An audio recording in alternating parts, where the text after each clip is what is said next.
Les jeux de pouvoir sont présents dans une grande partie de nos interactions sociales et ceux qui maîtrisent les jeux de pouvoir ont cette capacité à pouvoir monter les échelons plutôt rapidement. Ils ont cette capacité à pouvoir gérer des gens, à pouvoir les manager de manière plus ou moins éthique en fait. Il n'y a pas de souci avec les jeux de pouvoir.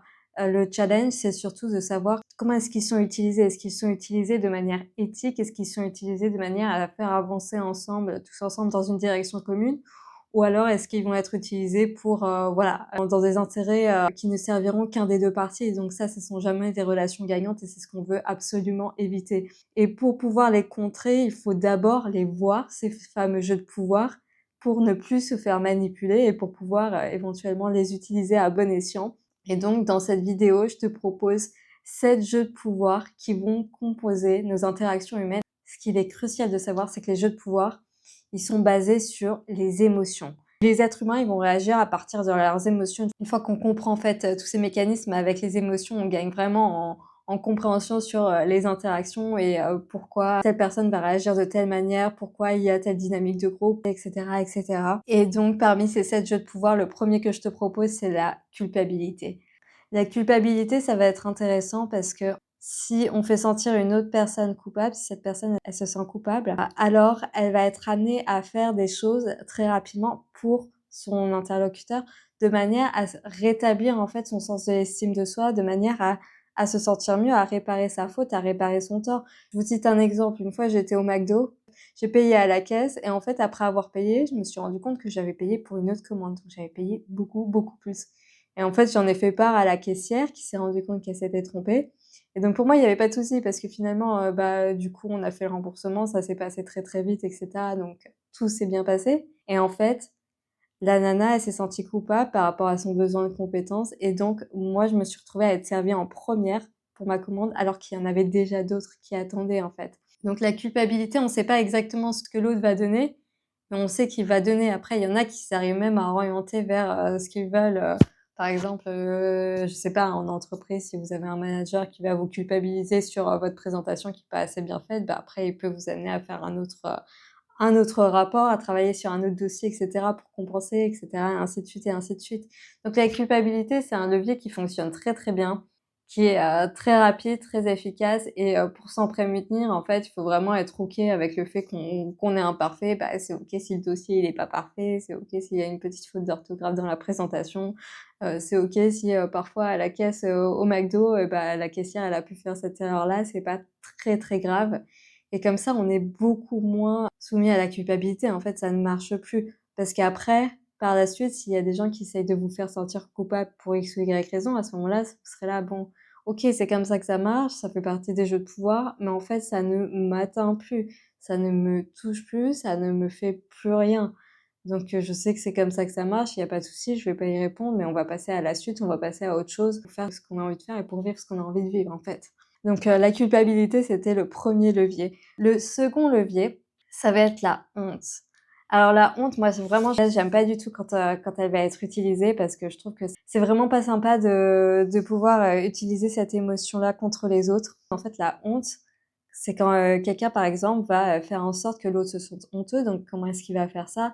Et ben, il va appuyer sur des choses que l'autre a pu faire, qui sont, socialement non acceptables devant le regard des autres, en fait. Parce qu'en fait, si tu les fais, ces choses-là, chez toi tout seul, si tu tombes, par terre dans ta chambre, bah, tu t'en fiches, en fait, parce que personne ne l'a vu.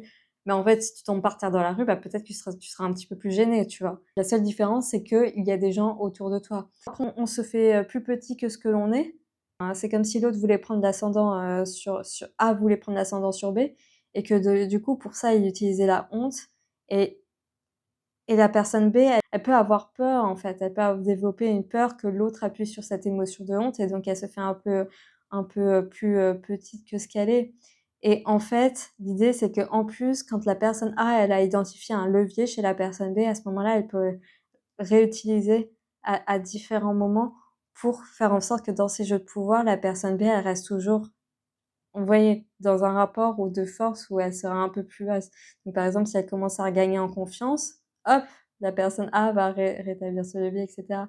Donc c'est pour ça, il faut vraiment être à l'aise avec ces émotions de honte être OK, c'est pas grave, si voilà, il y a des aspects qui peuvent être un peu plus négatifs et je parle également d'aspects positifs, en fait. J'ai vu une fois une fille qui était très, très belle à un séminaire et en fait, c'est comme si elle s'était, cachée, en fait, un petit peu derrière le groupe alors qu'il y avait la caméra qui les filmait.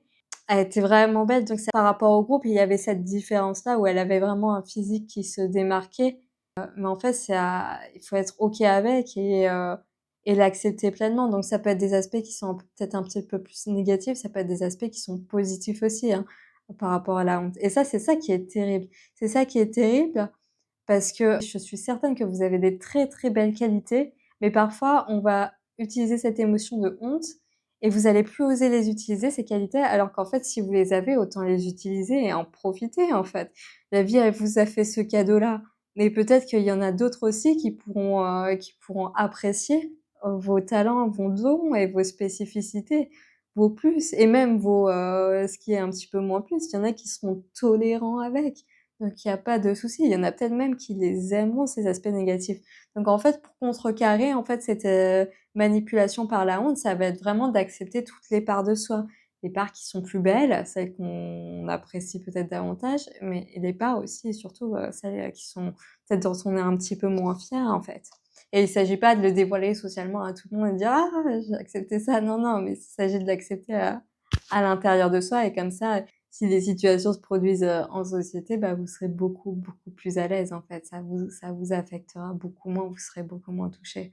Donc ça, c'était le deuxième levier. Le deuxième levier, c'était la honte. Le troisième, ça va être la valorisation.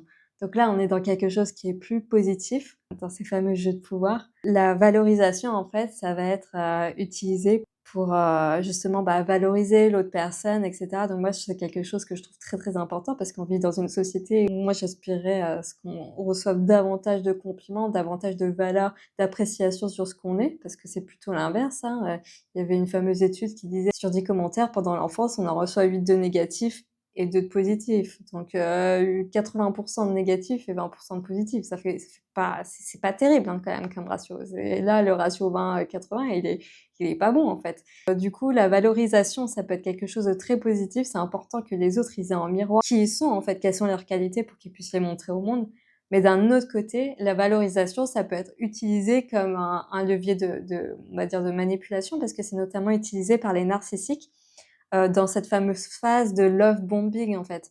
Ils vont, valoriser l'autre, lui dire, «Tu es, le plus beau, tu es le meilleur, tu es, voilà, tu es la personne parfaite» et donner de l'amour, donner de l'amour, donner de l'amour. Si bien que l'autre finit par être, par devenir dépendant, en fait, de cet amour-là et à ce moment-là, c'est là que commence la manipulation parce que c'est à ce moment-là que le narcissique ou le pervers narcissique, plutôt, va pouvoir jouer à ces jeux de chaud et froid, donc à retirer l'amour et donc l'autre va se retrouver face à une perte de l'abandon, la perte de l'amour et cetera, donc c'est des choses qui sont terribles, en fait, qui sont terribles à vivre.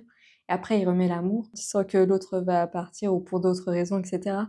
Donc ça, la valorisation, faut faire un petit peu attention. Qui est-ce qui vous valorise, en fait?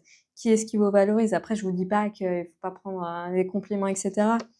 Mais il faut savoir, enfin, c'est toujours pareil, hein, dans les jeux de pouvoir, hein, à qui est-ce que vous parlez? Et il y a 2 personnes, elles vont dire la même chose, mais ça aura pas du tout, le même impact et la même, influence et le même, effet émotionnel, hein. Rien qu'avec des phrases type, «Est-ce que ça va bien?» Moi, je me souviens une fois, c'était, bah, à nouveau à ce séminaire, il y a une personne qui m'a fait: «Est-ce que ça va bien?» C'était d'un ton tellement doux, tellement aimant, c'était absolument incroyable. Puis il y en a un autre qui m'a dit exactement la même phrase, mais là j'ai senti c'était pas la même chose. Donc vraiment ça dépend vraiment de votre interlocuteur également, hein, dans les jeux de pouvoir. Donc c'est ça qui est tout le challenge est délicat parce qu'il s'agit vraiment de comprendre la personnalité en face, de voir un petit peu, la manière dont elle va fonctionner et de voir, aussi, quel va être son type de communication pour réussir à savoir: «OK, là, elle va être plutôt dans ce type de jeu de pouvoir. Là, par contre, sur ces aspects-là, elle est plus chill, donc il y a moins de jeux de pouvoir», et cetera, et cetera. Le quatrième point qui va être utilisé dans les jeux de pouvoir, ça va être, ces fameuses, rumeurs, ces fameuses insinuations, ces fausses associations, en fait. Ça m'est encore arrivé aujourd'hui, en fait, où, on prend un de vos comportements, en fait, que vous avez pu faire et puis, on va, l'associer à quelque chose d'autre, en fait. Par exemple, je fais une embrassade avec un homme aujourd'hui et en fait, il y a quelqu'un qui a sous-entendu qu'on était ensemble, en fait. Mais pas du tout, en fait, mais pas du tout. Mais c'est comme ça que ça va très vite, en fait, après au niveau des rumeurs parce que c'est sous-entendu et après hop et après ça voilà, ça tourne très vite et les rumeurs, c'est comme ça que ça se passe et très souvent, ça se base déjà sur quelque chose qui est réel, qui s'est déjà fait, qui est très concret. Ça se base sur, quelque chose qui est vrai, mais après ça peut être, un peu, déformé malheureusement et les rumeurs, ça va faire partie des jeux de pouvoir parce que ça peut atteindre bon, bah, là, c'est pas bien méchant, qu'est-ce que ça peut faire? Bon, pas grand-chose, mais parfois il y a des rumeurs si c'est par rapport à des compétences professionnelles ou par rapport au travail qui a peut être fait ou par rapport à d'autres choses en qui sont importantes en fonction du milieu du groupe dans lequel vous êtes. Bah, à ce moment-là, ça peut impacter la réputation et ça peut jouer aussi, à l'avenir. Je pense surtout en milieu, professionnel. Si on vous parle de vos compétences professionnelles, à ce moment-là, c'est important alors moi, ça s'était pas passé, hein, dans le cadre du milieu professionnel, hein, mais, dans le cadre du milieu professionnel, ça peut être important. C'est l'image, également que vont avoir vos supérieurs. Donc lors des promotions, lors de ce genre de choses, s'il peut y avoir ces petits échos et cetera, c'est pas la fin du monde, mais par contre, ça veut dire qu'il va falloir rétablir la vérité et dépasser les fausses croyances, les fausses rumeurs qui auront pu être entendues. Donc c'est un travail, de communication, de fond, d'échange et c'est quelque chose, bah, il vaut mieux éviter d'avoir à faire, ce travail-là et éviter, du coup, ces rumeurs-là. Mais en fait, ce qui est très, très tricky, c'est que, de manière générale, les rumeurs, elles vont être utilisées dans des aspects malheureusement un petit peu, on va dire, négatifs dans l'objectif de dénigrer une personne parce qu'elle correspond à une menace par rapport à une autre. Par exemple, je prends l'exemple de s'il y a 2 personnes en compétition pour, un seul poste. Bon, bah, voilà, à ce moment-là, j'ai pas envie de dire tous les coups sont permis, mais dans certains milieux, tous les coups sont permis, donc c'est pas terrible, en fait. C'est vraiment pas terrible. Mais après, une fois que tu le sais, tu sais comment ça se passe, l'idée, c'est d'être OK avec le fait que, bah, on peut raconter des choses sur toi, mais ça veut pas dire que tu dois agir et te comporter différemment. Tu as le droit d'être qui tu es et puis, tu as le droit aussi de rétablir la vérité auprès des personnes qui sont importantes pour toi et puis, de toute façon, à l'avenir, il y a d'autres événements qui vont se passer et ces rumeurs qui ont été dites, elles peuvent être oubliées ou alors, tu vas pouvoir, compenser ce qui s'est passé par rapport à des nouvelles actions que tu vas pouvoir mettre en place, en fait. Donc c'est pas une fin en soi, en fait, hein. Je te prends l'exemple de Kim Kardashian. Alors Kim Kardashian, c'était pas vraiment une rumeur, mais c'était au niveau de son image de soi où elle avait cette image bah, voilà, elle a commencé à être connue en faisant une sextape et là, aujourd'hui, elle a plutôt, l'image, d'une femme, qui est, multimillionnaire, qui a, réussi dans sa vie, qui a une belle entreprise, qui est vraiment, très connue dans le monde, qui a voilà, qui a sa série télévisée. Après, je te dis pas là, je te cite les aspects positifs, je sais bien qu'il y a des aspects qui sont un peu moins glorieux, mais elle a réussi à dépasser tout ça, elle a réussi à dépasser à passer de la sextape à tout ça, donc tu vois, on peut tout dépasser, en fait. On peut vraiment tout dépasser. Alors le cinquième point, il va être assez douloureux à vivre. En plus, quand on vit cette chose-là, c'est très tricky parce qu'on ne sait pas toujours que c'est cette, chose-là qui est en train de se passer et de quoi est-ce que je suis en train de parler. Je te parle de quand on t'ignore émotionnellement, en fait. Quand on t'ignore émotionnellement, quand on fait semblant que tu n'es pas là, que tu ne fais pas partie du groupe, que voilà, c'est comme si tu n'existais pas, en fait et c'est ultra, ultra violent, en fait. C'est ultra violent et en fait, ça, de manière générale, c'est juste une tactique qui va être menée par une personne qui a une forte influence dans le groupe et qui va faire ça à l'encontre d'une autre parce qu'en fait, elle peut se sentir menacée ou elle peut avoir des émotions inconfortables par rapport à l'autre personne pour X ou Y raison, hein. Ça peut être, parce qu'elle se sent menacée, parce qu'elle s'est sentie blessée dans son ego, pour des raisons de jalousie et en fait, à ce moment-là, la personne qui a de l'ascendant dans le groupe et qui connaît vraiment toutes ces dynamiques de groupe et qui sait vraiment, jouer à tous ces jeux émotionnels et bah, ce qu'elle va faire, c'est qu'elle va ignorer l'autre et donc in fine, bah, les gens qui sont, sous sa coupelle vont pouvoir le faire aussi. Donc c'est, quelque chose qui est très douloureux et en fait, l'idée, c'est de, réussir à rétablir le dialogue avec la personne, de ce fameux meneur de l'autre groupe, mais ce sera pas toujours possible, donc c'est à voir ce qu'il est possible de faire. Mais il y a des milieux où il faudra attendre qu'il y ait un nouveau, meneur ou alors il faudra attendre que, que dans le groupe, il y ait des changements de gens pour que tu puisses avoir de nouveaux rapports, en fait, dans ce groupe-là, ou alors il faut tout simplement changer de groupe et aller ailleurs, en fait. Parfois c'est comme ça.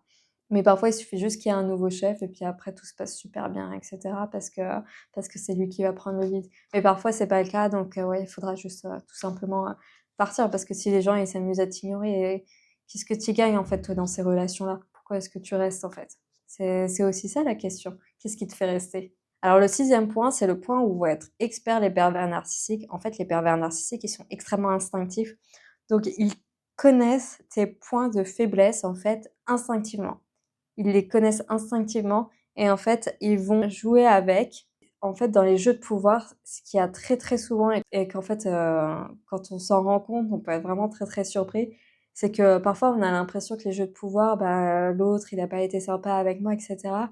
Mais en fait, cet autre qui a pas été sympa, s'il a pas été sympa avec moi, il a pas été sympa avec les autres en fait, hein, parce que, s'il se comporte d'une manière avec certains, c'est très probable qu'il se comporte de la même manière avec d'autres. Mais du coup, s'il joue avec, nos peurs spécifiques, il peut jouer avec les peurs spécifiques des autres, en fait. Et quand on s'en rend compte dans la communication, elle prend un autre niveau. Elle prend un autre niveau parce qu'on se rend compte qu'en fait, il y en a certains, quand ils vont parler, quand ils vont discuter, ils vont parler sur les points faibles des autres.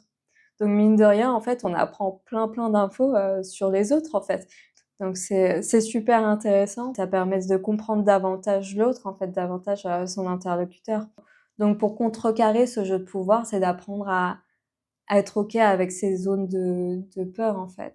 On peut le voir ainsi, c'est que quand on nous montre, une zone de faiblesse, ça peut, nous permettre de travailler dessus, de l'accepter et puis, de l'accepter complètement, de l'intégrer pour pouvoir ensuite, passer à autre chose. Mais après, on souhaite pas être avec des personnes qui vont faire ça, toute la journée parce qu'au bout d'un moment, ça suffit, quoi. Non, non, non, c'est bon, donc on choisit ses relations en sachant que personne n'est parfait, mais on évite quand même, les pervers narcissiques, quoi. Et enfin, le dernier point, le dernier jeu de pouvoir, il y en a, ils s'amusent à se comporter comme avec un parent avec toi, à te dire exactement ce que tu dois faire, à te donner des ordres, en fait, à te dire ce que tu vas faire. Oui, va faire ci, va faire ça. Alors que parfois, c'était même des choses que tu avais prévu de faire, tu vois? Une fois, j'avais prévu de fermer la porte. Il me dit: «Oui, tu peux fermer la porte, s'il te plaît?» Et c'est ultra agaçant. Alors moi, c'est quelque chose que je déteste qu'on me fasse. C'est vraiment, je trouve que c'est ultra contrôlant. En plus, ça apporte pas grand-chose. Enfin, moi, je déteste ça parce qu'en plus, ce type de personnes qui font ça de manière générale, elles essayent de se positionner au-dessus de toi et en fait, quand tu approfondis ce type de relation et quand elles te disent ce que tu dois faire et cetera, en fait, tu te rends compte, que dans la relation, toi, tu fais que donner, donner, donner, donner, donner et qu'en fait, elles sont là que pour prendre, en fait. Et quand elles font semblant de donner, en fait, c'est juste pour te prendre. Donc ce type de relation, moi, je déteste ça. Les contrôlants et tout et cetera, c'est non, tu vois? Après chacun son truc, tu vois? Mais moi, je supporte pas. Mais c'est important de savoir qu'il y en a, qui font ça et que pour les contrecarrer ceux-là, bah, il y a plusieurs possibilités. Soit tu montres que toi, c'est pour toi, c'est non, tu vois? Il faut poser le non et pour certains, ça va marcher. Quand tu poses le non et que tu dis: «Non, mais ça suffit, toi, tu me donnes pas d'ordre», tu vois? Après, on peut pas le faire partout, tu vois? Parce qu'en entreprise, c'est parfois délicat, donc on peut pas le faire partout. Mais soit tu poses le non et ça fonctionne, soit tu poses pas le non et à ce moment-là, il faudra mettre, d'autres stratégies en place, d'autres tactiques pour, soit, faire en sorte de pouvoir éviter la personne, soit, d'établir d'autres techniques, d'autres stratégies pour réussir à faire en sorte que voilà, l'autre, arrête de te donner des ordres, tu vois? Il y avait un réalisateur comme ça qui était ultra connu, je sais plus son nom en tête, mais je te le mettrai là. Et en fait, il était stagiaire sur un plateau de tournage et en fait, tout le monde lui demandait, du café et cetera et une tactique qu'il a mis en place, c'est qu'il a fait en sorte de donner toujours le mauvais café, de toujours, faire en sorte de se tromper. Bah, il le faisait intentionnellement et comme ça, après les gens, ils arrêtaient de lui demander du café et donc il a pu se concentrer sur d'autres choses, sur le tournage, sur la scène pour, voilà, développer ses projets et cetera. Donc parfois, c'est des petites tactiques comme ça à mettre en place et je vais te trouver pour toi la tactique que tu peux mettre en place pour réussir à un peu, être tranquille par rapport à ces profils-là. Voilà, donc on aura vu 7 profils au total, donc la culpabilité, la honte, la valorisation, les rumeurs, ignorer émotionnellement, les jeux, heu, jouer sur les peurs spécifiques de chacun et enfin ceux qui te disent ce que tu dois faire. Si tu arrives à le voir dans tes relations quotidiennes, elles vont prendre beaucoup plus de sens en fait et ce sera beaucoup plus, plus simple et plus clair et surtout tu seras beaucoup moins manipulable en fait. Tu seras beaucoup moins manipulable parce que tu sauras qu'à ce moment-là, OK, là, c'est un jeu émotionnel. Donc plutôt que de réagir émotionnellement, tu seras là: «OK, moi, je veux aller là et là, il y a ce jeu émotionnel, donc qu'est-ce que je fais? Avant, j'aurais peut-être fait ça, bah, maintenant, je vais peut-être aller, utiliser la voie directe et aller vers là, en fait». Et la question, c'est pas, toujours de ne pas répondre. On a dans le stoïcisme, c'est rester calme et cetera. Oui, ça, c'est le cas idéal. Mais parfois, en fait, il faudra répondre et puis parfois, bah, ce sera une stratégie, une tactique à mettre en place pour, pouvoir, contrecarrer et toujours se diriger, vers ses objectifs. Voilà, j'espère que cette vidéo, elle t'aura plu. Si c'est le cas, n'hésite pas à mettre un petit like, à mettre un petit, commentaire en commentaire et puis moi, je te dis à très vite dans une prochaine vidéo. Bye!